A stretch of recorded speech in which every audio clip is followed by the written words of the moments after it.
Live. We are here. We're going to talk about some things today.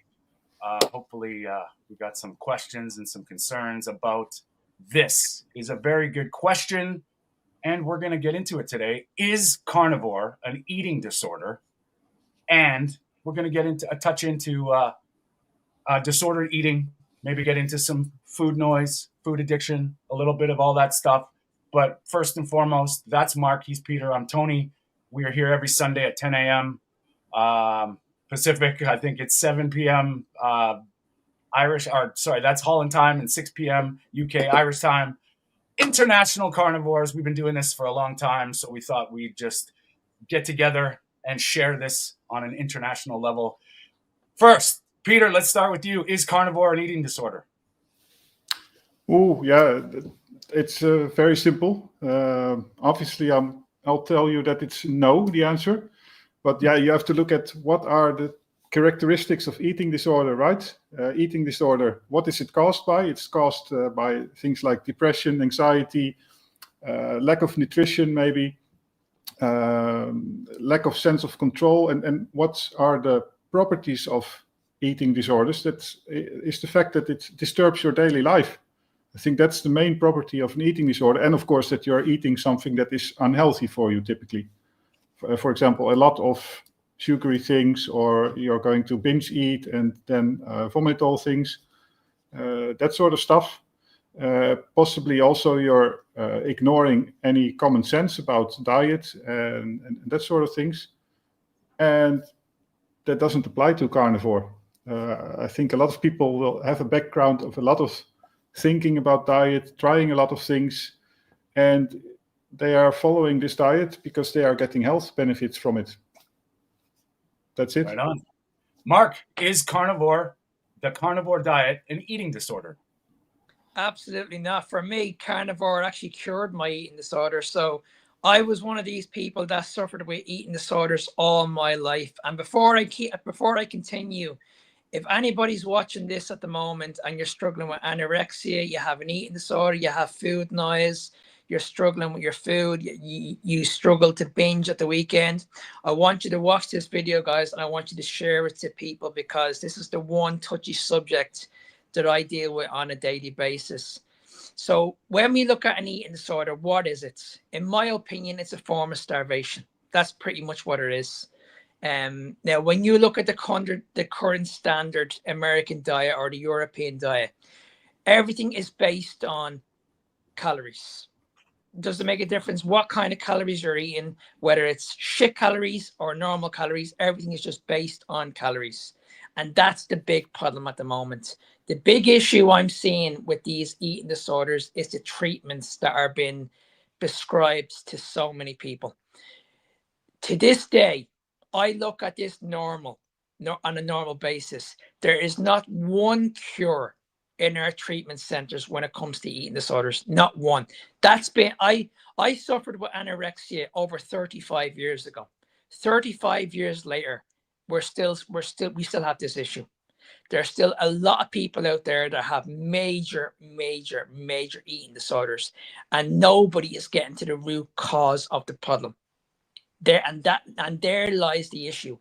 You look around, people are struggling with food noise. You look around, people are struggling with their food habits. They're binging, they're purging. They just cannot stop eating, and they just don't understand why. We spoke about this in the past with Ozempic. This is the reason why I personally believe Ozempic is doing so well at the moment, is because so many people have these issues with eating disorders. They have to find something to stop it. They have to find something. Okay, why is my leptin and ghrelin levels all over the place? But people need to understand.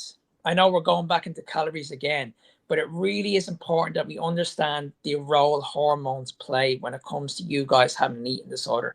So when it comes to a carnivore lifestyle can actually cure your eating disorder, because you're going to be full on a regular basis. It's going to increase that leptin level, and that's what we want. We want to be eating foods that are rich in leptin so you guys can be fuller on a regular basis. So no, when it comes to carnivore carnivore is not an eating disorder. It's probably one of the best things you can actually do to help you with your eating habits. That's great, Mark. And my short answer is no, it's not. And I'm gonna explain another side that I think is often overlooked, which is when we're dealing with the processed food, we're always thinking in, like we said, calories, and we're thinking macronutrients, but all the food additives, all the food preservatives, all the hidden stuff that they deem is safe. Like if you just look at the FDA, and they have something called the Gross list, which stands for generally recognized as safe. So if you just dissect that word or that term, what does that even mean? So they study something, whatever it is, and they deem it safe in these small amounts. But over time, when they've got these food companies that are studying the bliss point as well, they are designed to make you consume more. That's the whole purpose of these processed foods. So when we're dealing with eating disorders, and coming from a place of a sugar addict, I didn't know I was, but when people get deemed that they're broken because they have disordered eating, whether it's emotional, whether it's addiction, whether it's binge eating, I think there's two sides of this. Where one is, if you can nourish your body with the right foods, eventually you can make some headway with the other stuff. But when you cut out all these chemicals that we have no idea what they do, none. They can say they do, but I don't put any weight, or I don't trust anything that they say. Oh well, this is, and we just have to look at trans fat. Trans fat in this amount is okay. That's what they say, and it's like it's a big mess. So carnivore, when we're dealing, and we talked about it before, the elimination side of it, you're eliminating a lot of the stuff that may be causing dysfunction in your body, in your brain, in your hormones, and you're replacing it with the stuff you need. And that's where we get into the noise. We get into the weeds a bit, because people still have that fear of meat, that it's causing colon cancer, that it's causing all this harm, it's rotting in your colon. When really, if you look at the breakdown of the nutrients, you're getting fully nourished by the stuff you need, and you're eliminating all the other stuff that could be potentially causing harm. So I think that's a good place to start. Peter, what do you find? Like, what, specifically from a diabetic standpoint, like, can you touch on a bit about addiction and like that side? Because that, I would say, sugar addiction is a big problem, and obviously an eating disorder. But being a diabetic, having to monitor your glucose, what are your thoughts? Yeah, it's very easily it very easily results into eating disorders, right? I mean, there are two sides of it. I mean, you can have eating disorders and a conflicted relation with food if you are a type 2 diabetic. You get the wrong signals. But also as a type 1 diabetic, you suddenly have to inject insulin. And every time that you have to eat, you're confronted with the fact that you have to take medicine. And that can be very difficult for people. And yeah, you can, for example, try to evade this problem by not eating. Or there are also eating disorders, or let's say diabetic disorders, treatment disorders, that people stop taking insulin, for example, and they stop taking insulin. And what happens then is that if there's no insulin in your body cannot absorb any of the glucose, use it for energy, and it will start to use your own body tissues, your fat, your muscle tissues to get some energy. And of course, this is diabetic ketoacidosis. Yeah.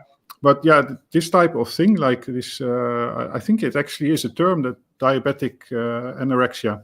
That people stop taking insulin, and it's a very easy way to lose weight, but not very healthy. Well, since you said that, like, you touched on insulin, which is hormones, and Mark, a lot of things that you brushed on it earlier is we underestimate the value of hormonal function. And when you've like adopted a meat-based diet, can you get into a little bit more about maybe the hormonal side of what sort of happens when you start eliminating all the stuff that causes the problems? So basically what happens is when we focus more on our hormones, and we're addressing things like insulin and leptin in particular, that's when you see the overall results. Because for me, I could easily, for years and years, I could get in shape, lose weight, but I would easily gain the weight back easily. And this was the biggest problem I had. I could never understand why I never had this food freedom. I could never understand why, when I eat something, why I can't stop, why it led on to something else. Like we've all been there. Yeah. We've all been in a restaurant where you have your dinner and you're like, okay, I'm full now. But then the minute the waiter comes out and he says, okay, would you like to look at the dessert menu? In your head, you're like, I'm not hungry, but I'll still look at the dessert menu. And, Yeah. and then all of a sudden, then you make a decision. You're like, okay, I'll have that dessert, even though I'm not hungry. I had that for such a long time. I could never switch off the hunger hormone. And that's when I had to learn, okay, hang on a second. There's something completely flawed about the system. It's not Yeah. about calories anymore. When you're saying that stuff like that's where, I believe we get into some trouble about, in moderation. A little bit is okay. And that's great, but we're overlooking the fact that there's other things at play there. So if you're broken, say for instance, like Peter, we'll get into you, for moderation could kill you. You know what I mean? If you're not wise to it, monitoring your glucose and stuff. So I think that term gets used and thrown around loosely. And I believe it actually drives the disordered eating, because now you're trying to fight your biology. You're trying to outwill your hormones, or the lack of, because everything in moderation. Tell an alcoholic that, just have a beer. Yeah, That's ridiculous advice. Oh, yeah, just and have 3 beers. absolutely. And when I suffered with anorexia like nearly 35 years ago, I was told back then it's all in your heads. Like you're just there's something wrong with you. Like if you don't start eating, we're gonna have to put you into a mental hospital. I was told when I suffered with anorexia that if you do not eat, you will not be allowed out. This was in a hospital. You Yeah. won't be out, you won't be allowed outside. You won't be allowed outside in the fresh air. I was told that if there was a movie on, you won't be allowed to watch a movie unless you eat. These people, these people had no idea why I was suffering. I was suffering with mental illness. I was in constant pain. I had, as I said, I had a massive, massive fear with food. Massive, man. You put food in front of me, it gave me anxiety. It gave me panic attacks. Yeah. You try and give food to somebody like that, and try and explain to someone like, listen, just put food. And when I look back at what they were feeding me, I'd say about 85% of it was carbohydrate based. A lot of it was carbohydrate based. And the nurses actually told me back then, I'll never forget it, that sugar was actually a food and you shouldn't Yeah. fear it either. Well, that's a thing too, right? And here's quite often what I try and explain to people. And you know what? Before we get really deeper into this, I just want to make sure that everybody, if you're suffering from an eating disorder, or you're trying to battle it, this is all we're trying to say, is to show another side of it. We're not saying to do anything. This isn't medical advice. This is just, we're trying to show a different perspective of some of the stuff that we dealt with. Peter being a diabetic, Mark's been anorexic before. And I know I saw a comment there where Rick was saying that he had no idea guys could be anorexic. And I think a lot of these terms we use so broadly, or we use to describe something, and it's like a diagnosis or not. But really, like when it comes down to like all these problems, it's a progression. And then by the time you're really broken, they have to coin it something, and then they interact with drugs. And what I quite often tell people is, why not start with the essential nutrients? Like, if anything else, work on trying to get what your body needs first. And quite often when we adopt an animal-based carnivore, keto, we're doing that. You're getting enough protein, you're getting enough fat, you're getting enough choline for your brain. So they can trace a lot of these mental issues to dopamine, the GABA, dopamine, all these pathways. If you're lacking, or you're getting blunted by, some kind of chemical or some kind of nutritional deficiency, why is it that that's the last thing doctors look at? They say eat healthy, but they don't say your body needs these nutrients first. They will just look at your blood work, say, or, help you with, psychology. And if your brain is broken, how are you going to fix it without getting your body nourished to begin with? Yeah, Tony, but that's 100%. also what I was wondering about the animal world, for example. I mean, you don't see eating disorders there, and is the only difference the fact that humans have intelligence and that by that they can develop these disorders? It could be, but I think there's probably much more than that. Yeah. But when you look at what's going on in the world right now, okay, you look at the average person that has a busy lifestyle, has kids or whatever. These people are told, okay, listen, you can have food in moderation. You can work out from Monday to Friday. Okay, train hard, but when it comes to the weekends, you can have your cheat meals. Like there's the problem right there. Or you can follow this 80-20 rule where 80% of your overall food is going to be healthy, but then you can have the odd 20% of like shift food. And people then don't understand, okay, why is this diet so hard? Why am I struggling? Why can I not stick to a diet? This is the reason why. This is the reason why, because you're these diets you're doing, this is, as I mentioned at the very, very beginning, this is a form of restriction. This is a form of starvation. This should never be the case when you're trying to get in shape. When it comes to keto and carnivore, this completely eliminates that full stop. And this is why people just don't understand the calorie model. When people base everything on thermodynamics and they say, right, okay, it's based on the law of thermodynamics. You cannot argue a calorie is just a calorie. This is the big problem I have. This is the big issue I have. And this will always be the issue I have, because what you see on the internet, just because you're a fitness expert and you can be a moderator, you can live an 80-20 lifestyle, that doesn't make a difference. That doesn't matter. That doesn't mean that Mary, John down the road can do the exact same thing. You have to look at their lifestyle. You need to look at what these people are doing. Somebody who works on a building site, for example, they're going to have a different metabolism to somebody who's working in an office all day. I think that's a great point, Marcus, because what we got to find out where you're at, because this is so far removed from just having a cookie cutter do this, because everybody's body is in a different stage, whether it's hopefully not a disease or a condition, maybe it's a mental problem, maybe it's a physical obesity, but doing something a little bit could be devastating for somebody that needs to adopt a strict, and this is the problem too, is we do see all these stories, and I love it that we get these miraculous carnivore stories, but how they got there quite often gets overlooked, because most of the time the people, if you're sick or you need to be as strict as you can until you feel better. And that doesn't mean that when you start feeling better, you just go back to the way you were going, because our bodies are very intelligent and they're very smart, and we try to outwill this stuff. And it's just like you said, empty calories.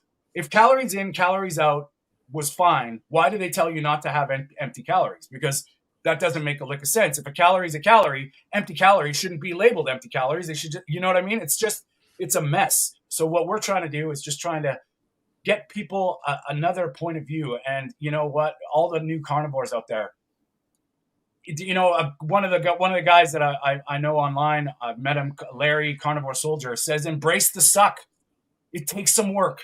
And the more you work, the better you're going to understand your own body. And I think that's where the wisdom comes in, and it's really important. So Peter, what are your thoughts?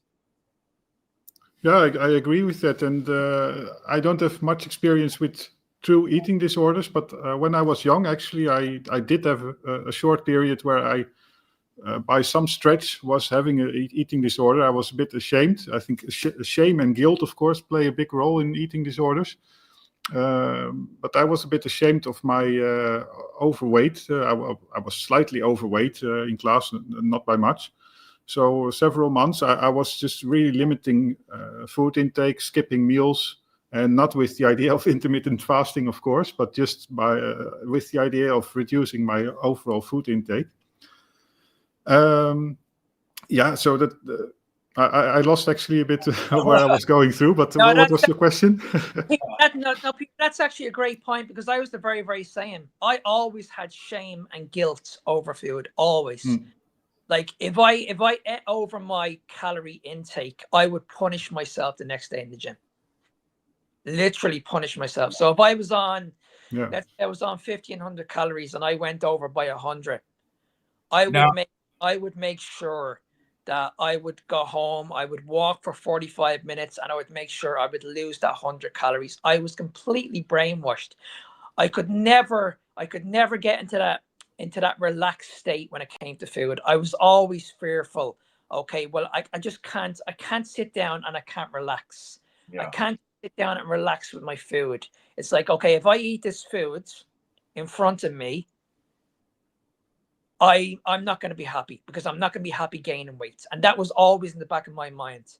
Yeah. That when I was battling with anorexia, I never wanted to put on weight. Never. Mark, I'm thinking about this. It sounds also very reactive, right? An eating disorder. It sounds like you're scared or you're afraid of something, and you're always reacting to things that are wrong in your body or things in your surrounding. Is that, I don't know how you experienced that? Yeah, and like back then, I went through some unbelievable mental health issues. Like I was on the verge of suicide on many, many occasions. I had all these suicidal thoughts, and as I mentioned earlier, doctors just kept on saying to me, like, listen, you're crazy. There's nothing wrong with you. There's nothing wrong with you. But again, in my mind, I was like, listen, I have all these dark thoughts going through my head. Yeah. And it wasn't until a couple of years later until I realized what the damage was, and it was the sugar. And I was only looking at a statistic there a few weeks ago. Okay, yeah. Listen to this: 30% of the population who are suffering with an eating disorder will attempt suicide. Yeah, I mean, think about that for a second. Over 30%. Like you said, you have a good point there, because these stats are real, and all you have to do is just look around, and you can see everything is going up exponentially. And when you're suffering, reach out and ask for help. And there's people that can then, like, that are, Chris Palmer and Georgia Ede in the psychiatry. They're they're front runners in this lifestyle diet, helping you. And it's not to say that we're judging or we're trying to just like take this with a broad stroke. But I want to touch on that, Mark, because, for me, I had no idea that I was sugar addicted, because I didn't know what that meant. And this is a story that I tell my clients, and my family and my friends know this. And it actually was on my YouTube channel. I did a video about this. I was in the middle of a beef, butter, bacon, and egg challenge. And I do this once or twice a year and it's usually no problem. I just go back to basics. It's just a little bit of fun. And this one time I was at the butcher's, and they had this bacon. It was pasture-raised bacon, and it was on sale. And I was like, well, okay, let's get 3 pounds of bacon. And I was like, I'm going to eat a pound of bacon and, whatever, half a dozen eggs. So I had bacon and eggs. After my first bite of this bacon, I realized that it was either maple bacon, but it was sugar. But I was like, oh, it's delicious. Let's just eat it anyway. Well, I'll tell you what, an hour after, this was 2 years into carnivore, 4 years being low carb, having my sugar under control, as far as, once in a while having a little ice cream. When I ate that much sugar, I'm telling you, within an hour, I was losing my mind, and I had to go get sugar. I ran to the store. I was beyond logic. I was flying on emotion, and I got a bunch of ice cream. And then I was like, what the hell? And somebody, just mentioned, they're like, why didn't you just get some fruit or berries?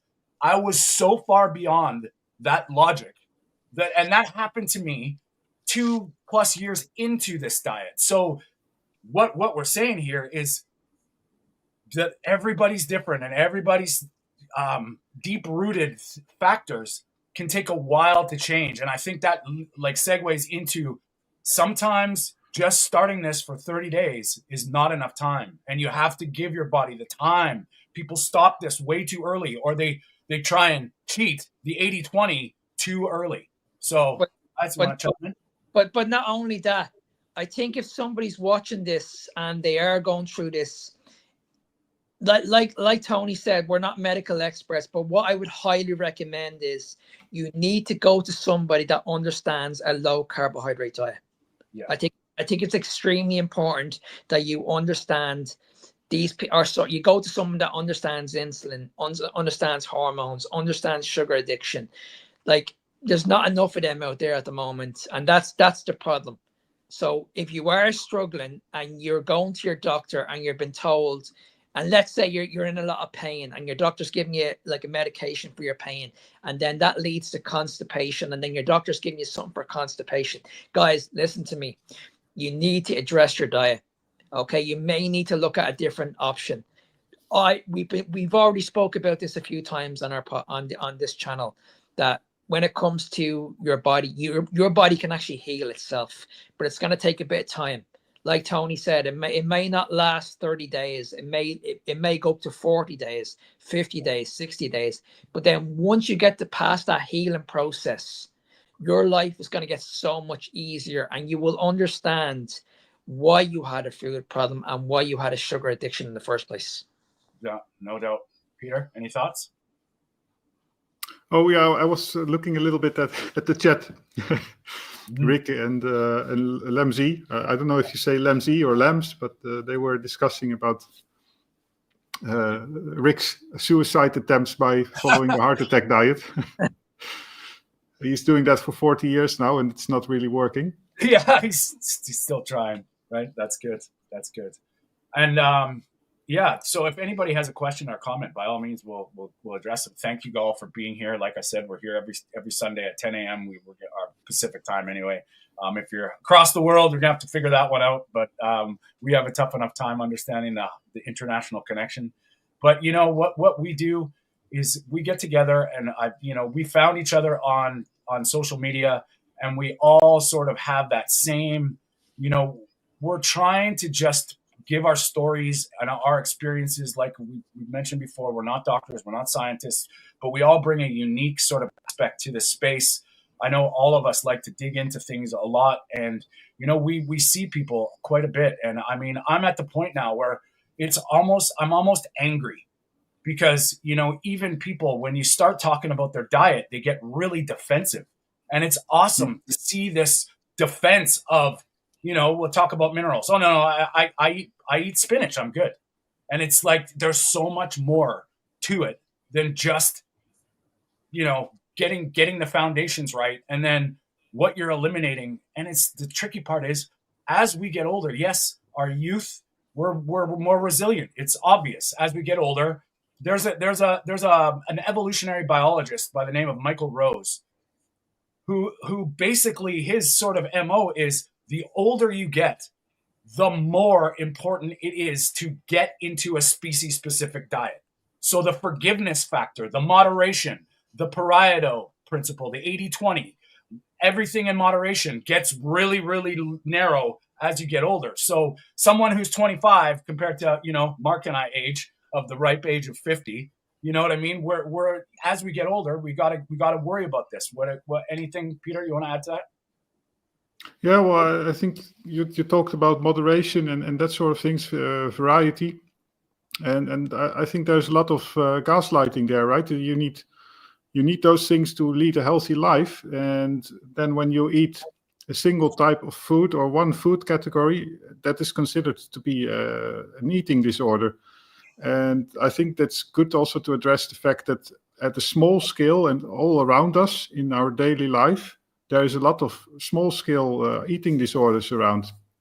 I personally can think about, just to take the diabetics as example again, if you're angry or frustrated about high blood glucose levels or something that is not working in your insulin treatment, that can very often lead to this anger just turning into binge eating, for example. I had it myself as well at a small scale. I would eat an entire pack of cookies, knowing that I could inject some insulin for it afterwards, but as sort of punishing myself.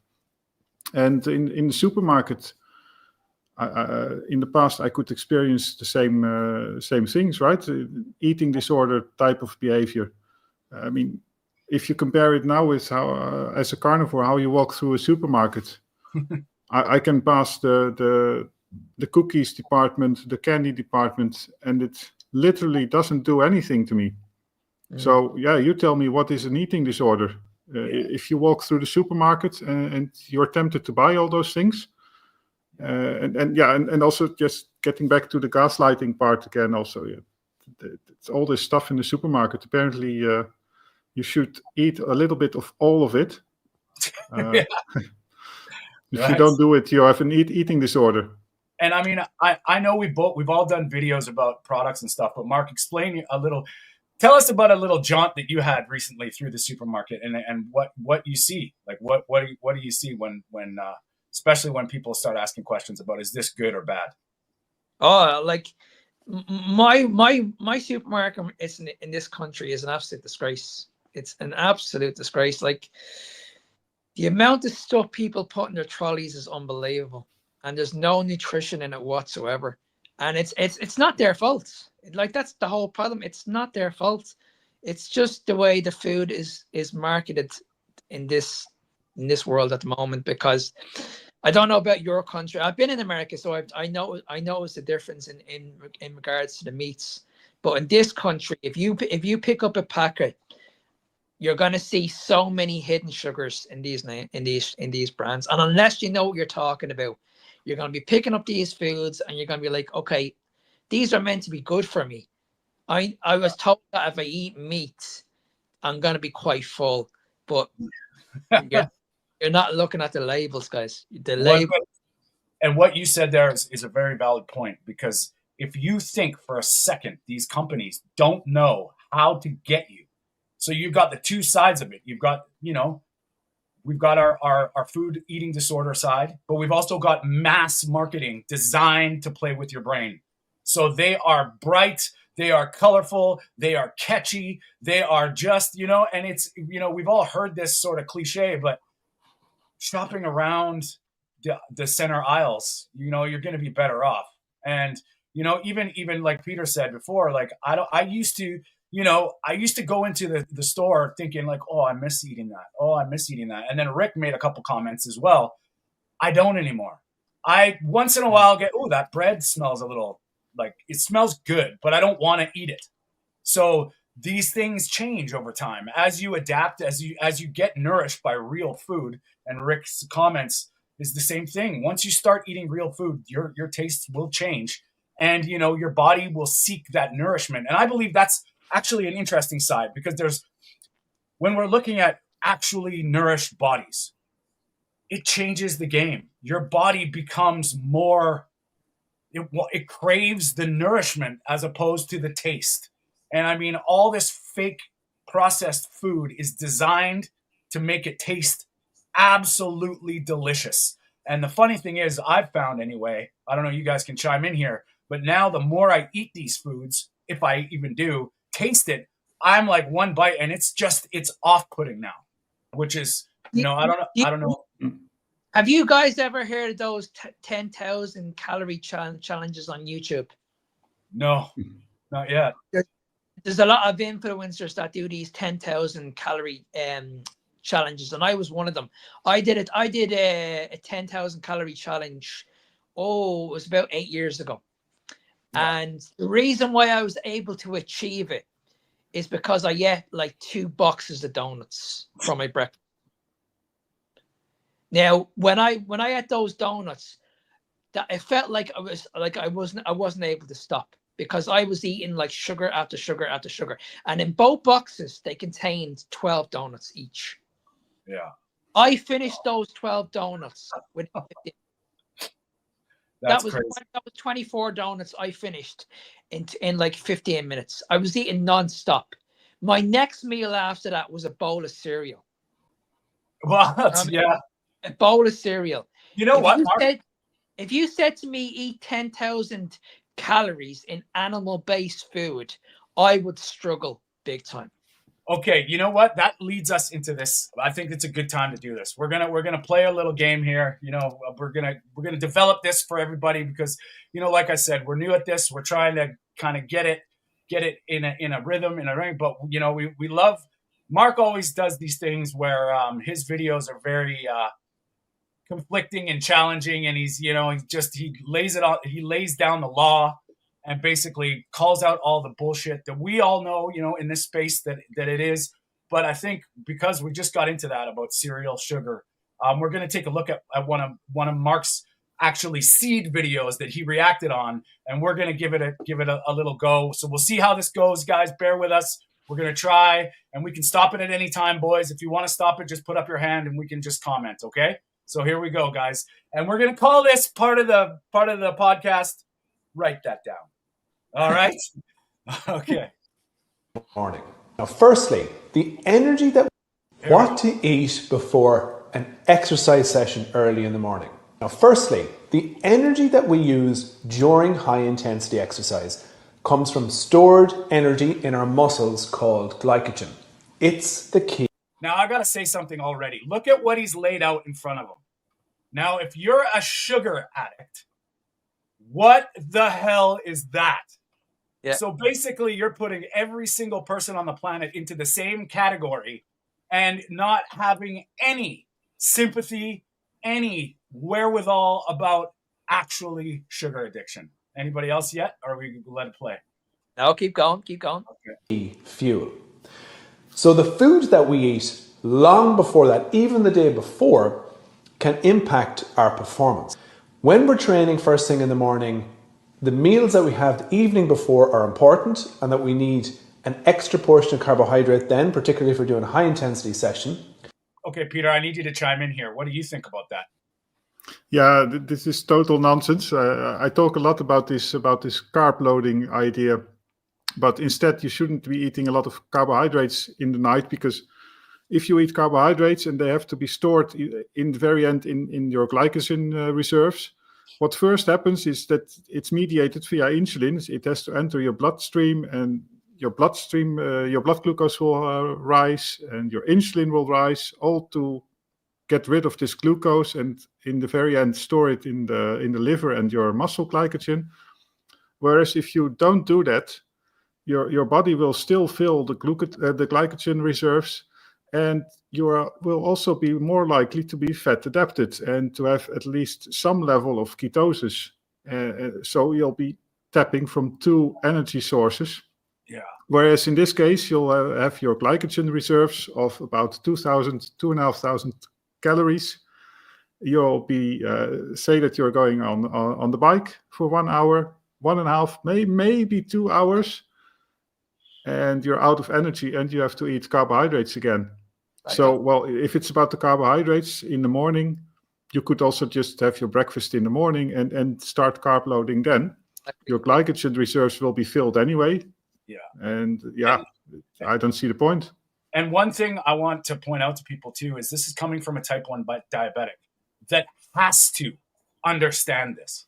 So we often, if you hear this advice, your body isn't at the point where you're needing to inject insulin. So it's a different ballgame. But if you just looked at this from a type 1 diabetic standpoint that has to regulate insulin, you can just see that it's not only bad advice, but it's utter garbage. Yeah, because if you're young, maybe your blood glucose will not rise that much because your insulin is efficient, your pancreas is still efficient at producing a lot of insulin. Yeah. But besides that, there's no need for pumping out so much insulin in your body. Mark, you want to say anything before we get going, or keep going? No, I was just going to say, yeah, you made some great points there. It's very, very simple. Like, we've got two energy sources. We can run off fats, we can run off carbohydrates. The problem is, if we're eating carbohydrates, those carbohydrates are going to run out very, very quickly. So if you're training intense, what's going to happen is straight after that workout, you're going to be craving more carbohydrates again. The difference is when you're fat adapted, you won't have that spike. You won't have those crashes. You're going to have regular sustained energy throughout the whole day. Yeah. Okay, but first thing in the morning, if we don't have much time, start with fluid carbohydrate sources. So fruit juice or sports drink can work. And then, depending on how well you tolerate food, it can be a cereal like Rice Krispies or cornflakes. It can be a Nature Valley bar, maybe a fruit option, maybe a banana or smoothie, or Hey, Peter, how much insulin would you need for that? I don't know, more than I inject in a day, probably. And this makes me think also about this other video, Mark, that you uploaded, I think today, about these cornflakes. Oh, that it only contains about 4% sugar or so. Yes. And they should really abolish this sugar section under the carbohydrates on the labels, because you get this idea that you can eat this. It's just so funny. It really is. It's just unbelievable. And hey, guys, don't worry. If you can't eat, just drink the calories. That's a good idea, right? Like, yeah, not even juice. It's like, wow. Anyway, That's what professional cyclists do. They seek the actual upper limits of your entire carbohydrate processing system. And you can do that by going for the liquids and probably certain types of sugar.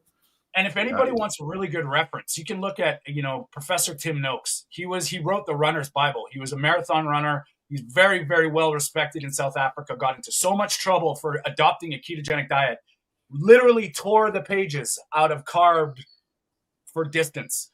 And he was like, I was wrong. And, so if on that side, if you're thinking you need carbohydrates, just, I would encourage you to sort of see both sides and see what goes on. So let's get back into this magic here. Toasted bagel, depending on how well you tolerate it. But you do ideally need some carbohydrate if you want the intensity of that exercise session to be at a good level, or if it's more than, say, 45 to 60 minutes, then carbohydrate intake is important to maintain those energy stores. Remember, we do want our stomach to feel as comfortable or as empty as possible when we're training. Okay. All right, let's get into that guy. Right, Mark? so I'll go first on this one. I know for a fact when I was training, I could never understand why I had serious gut issues. I could never understand why I felt really tired before working out, and this is what I had a big problem. So when he mentions gut health, I was the complete opposite. I was having major gut issues. My GI tract was in bits. I was inflamed hugely. Wow, I know. It's like just that laying out all those things. Like, what kind of back-minded impression does that leave? It's like you think all those foods are just healthy and necessary.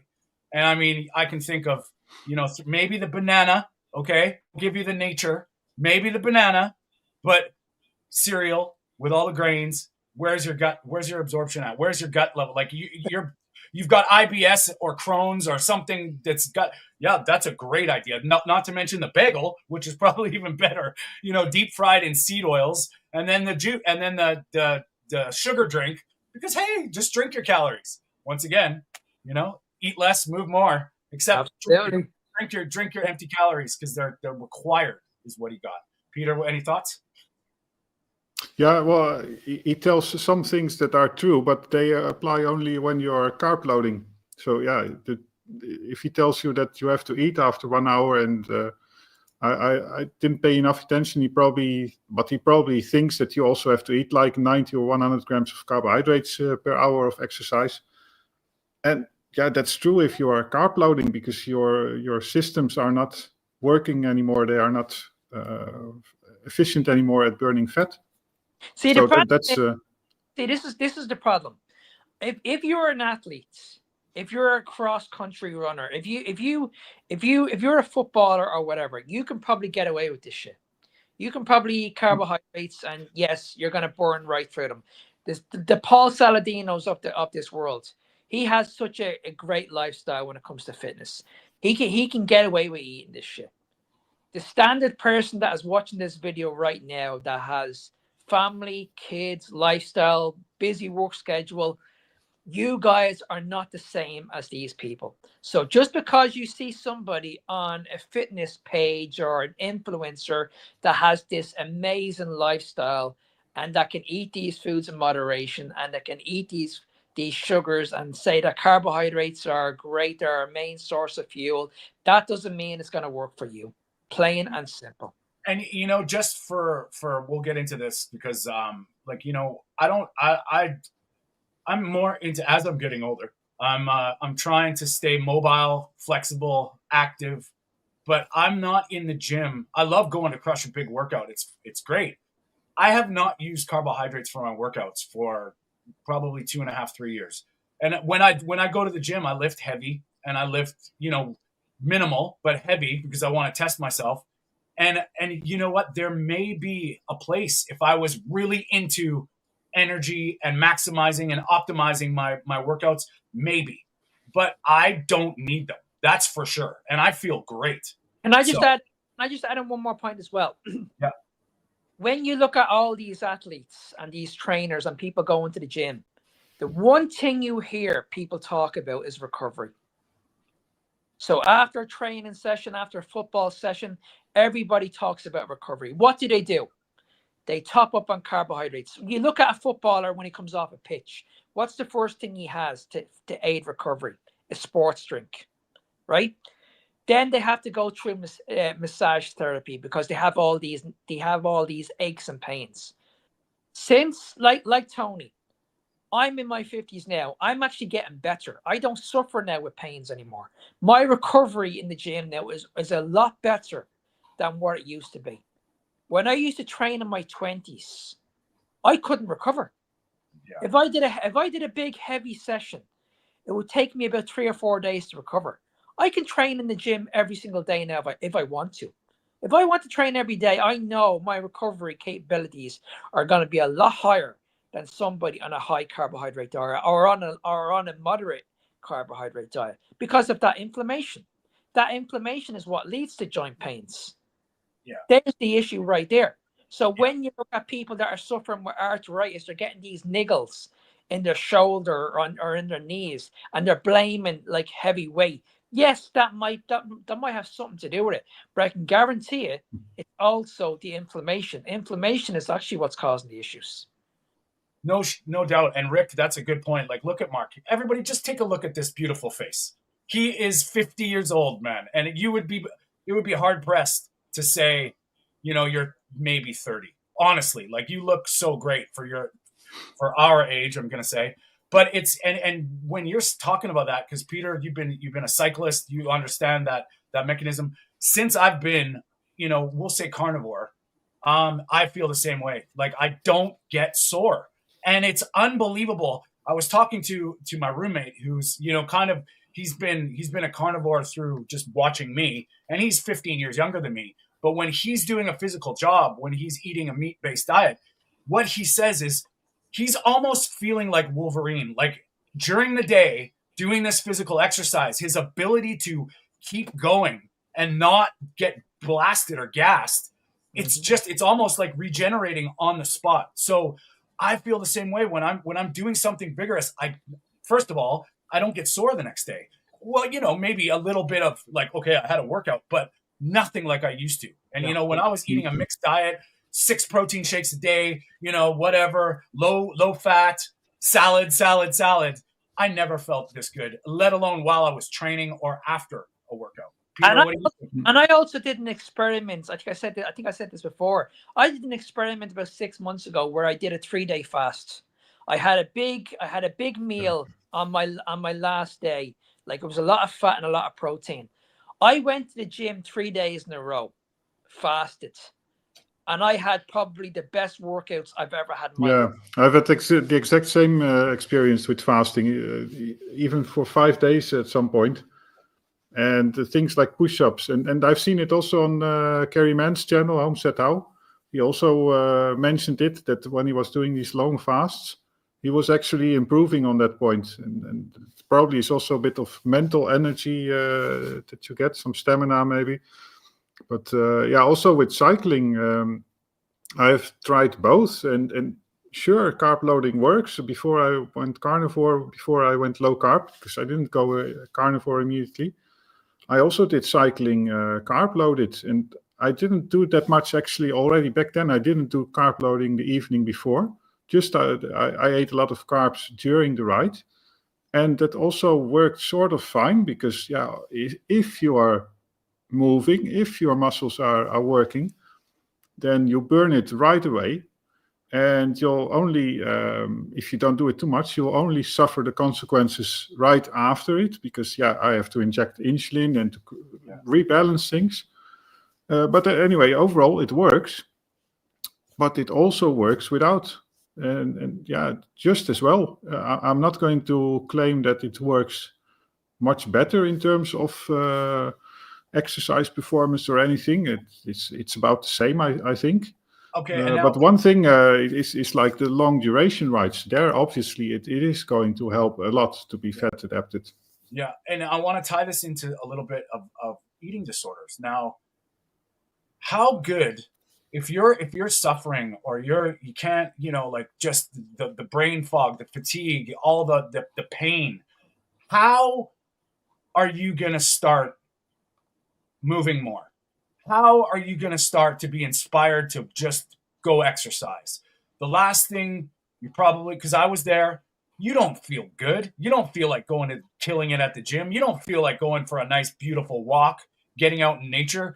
You feel like curling up in your bed and, hoping that you're going to feel better tomorrow. And when what we're saying is, once you start addressing everything and you're nourishing your body, all these things, especially, just trying to get your diet in line. And Rick even said it, like, you start to want to move. You start to want to not be sedentary. And little bit better every day gets, when you're nourished, this can change. Can I just add as well? I remember when I used to work with a coach like about 20 years ago. I remember when my energy levels dropped in the gym when I was training intense. My coach turned around and said to me, you're been depleted. You need to stock up on carbohydrates. Yeah. Halfway through my workout, I was given gummy bears. Yeah. Gummy bears, because I was like, my energy was completely gone. I was completely fatigued. I had nothing left in the tank. Yeah. Literally halfway during my workout, I must have had a good few gummy bears, and I was told to have an energy drink. Straight after my workout, I was told I need to have a protein shake. It was unbelievable. Like, I was drinking stuff during my workout, after my workout, before my workout. I would have had a pre-workout before my training with a lot of dextrose. I was told to drink dextrose during my workout and have more gummy bears halfway during my workout. And then straight after my workout, because my glycogen levels were depleted, as they said, I had to have a protein shake, and I had to add more dextrose, and I'd have to eat it with a banana. So during that whole pre-workout, post-workout, and during my workout, I was probably taking in around 300 grams of carbohydrates. Wow. It's funny that you say that because, like, I notice when I'm doing my yoga classes, and my yoga classes are it's not the kind of yoga that everybody thinks it is. It's a lot more movement, a lot of activity, a lot of dynamic work. It's pretty tough. And I don't even drink water. I don't even need to hydrate, which is wild because, I don't sweat half as much anymore. I don't, and it's not some genetic freak thing that I'm trying to not drink water. It's just that once in a while I'll feel maybe a little bit of pre-cramping and I'll take a little bit of salt just for the minerals. But it's unbelievable how you can feel, and like what you're saying, Mark, from that and Peter with your past cycling to now. And that's where the interesting parts are, guys. Like, everybody that's sort of realizing that they're starting to feel good, starting to get into it. I'm honestly in the opinion that your body just not only works better, your brain is firing, but you're holding on, you're using your energy more efficiently, and your muscles are getting what they require. But not only that, when you look at gyms nowadays, people are not even drinking water anymore. People are mixing like BCAs, BCAs, all this. They're adding so much into their water. Nobody's drinking water anymore. They're diluting their water with orange. They're going in with energy drinks. this is the reason why I can never get my head around this. When someone says to me that carbohydrates are your main source of energy, when you look in a gym, everybody is walking around with an energy drink. Yeah. So if carbohydrates are the main source of energy, why the fuck are you walking around the gym with an energy drink in your hand? Right? Yeah, And about the water and the drinks, I did a very long cycling trip, organized cycling trip 2 years ago in summer, from Italy to the Netherlands. And it's through the mountains, so there are no supermarkets there. And the water that they organized for us was horrible. It was just tap water. And tap water in those countries is full of chlorine and all those things. Well, I had no choice. I mean, there was no option for me to get anything else. So that I felt it immediately. The type of water that you drink during endurance workout is very important in terms of mineral contents, of course, but also in terms of this rubbish that you're ingesting. And I remember when we arrived in Belgium in the Ardennes, then along the route, sometimes I would find supermarkets, and that was already convenient for carnivore food. Of course, I could get some raw ham and that sort of things. I was the only cyclist, of course, going into supermarkets, because the rest would get these chips and all kinds of fruits and things that they call broth, but isn't really true broth. And there I could get Belgium mineral water, especially mineral water with some magnesium in it, and it did wonders. Yeah. Really, I can do an entire trip, but if I don't have that type of water, it's going to have an enormous impact. Yeah.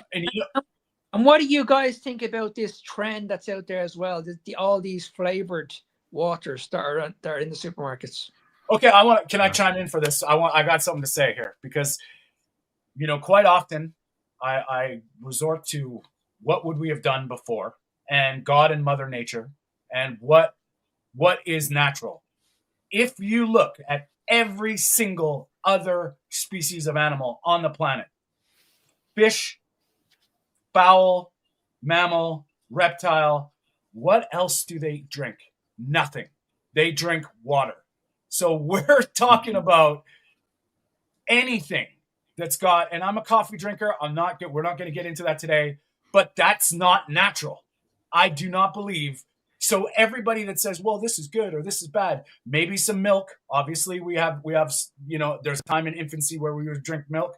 I'm not saying there's not nutrition in milk, but every single animal drinks water. They don't have Lucozade, Gatorade, sugary drinks, Coke.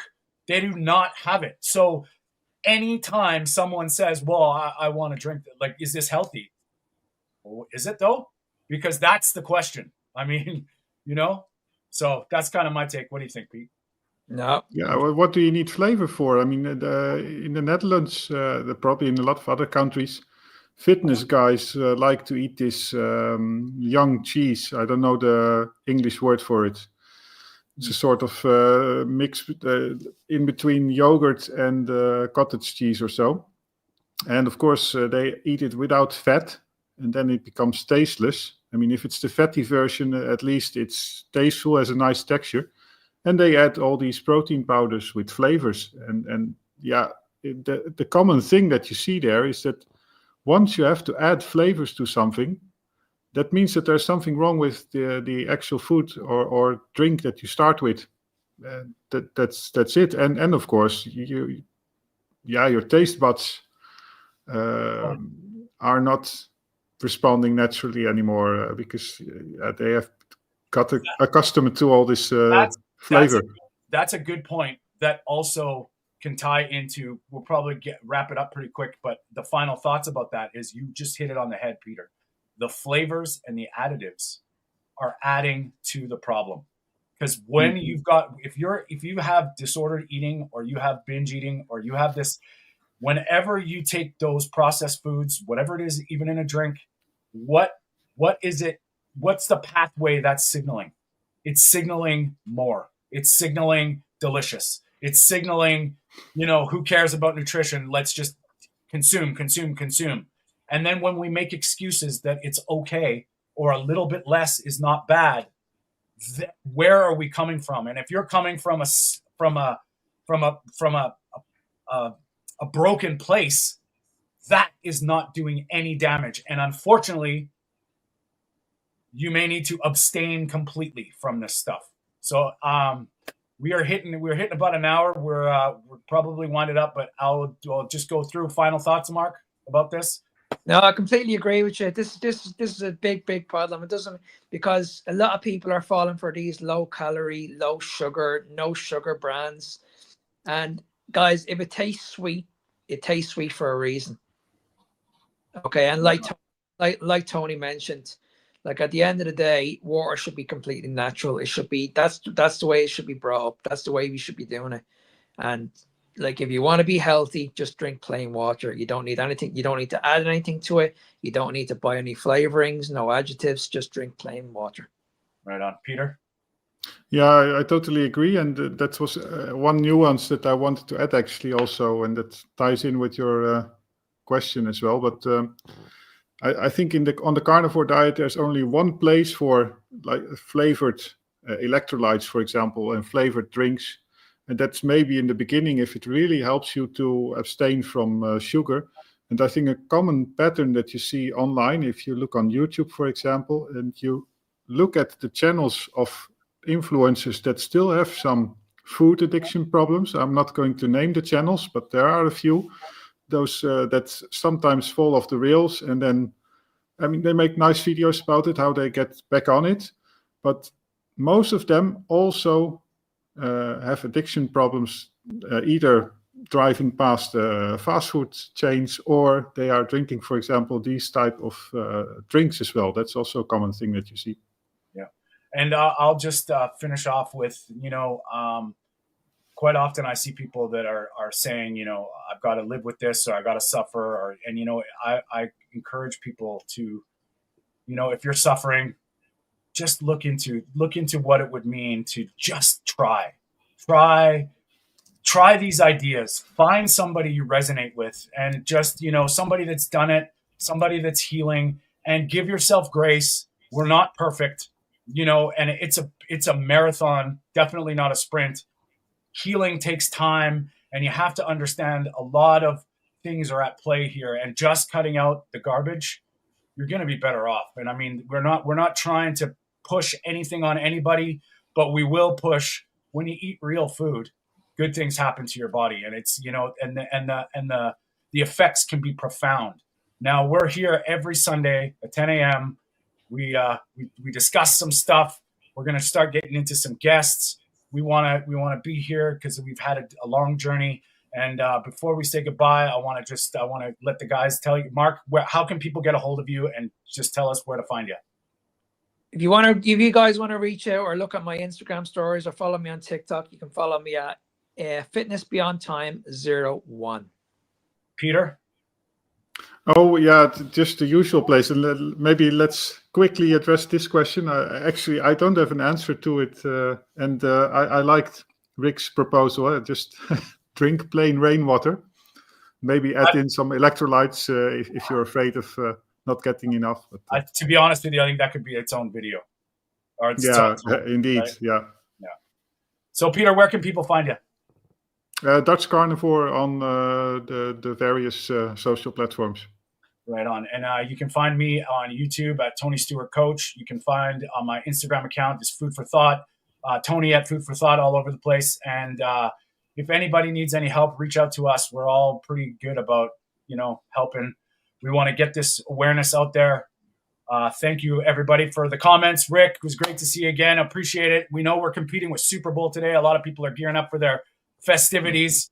I'm going to have a steak. We will see you next Sunday. See you next time. Bye-bye.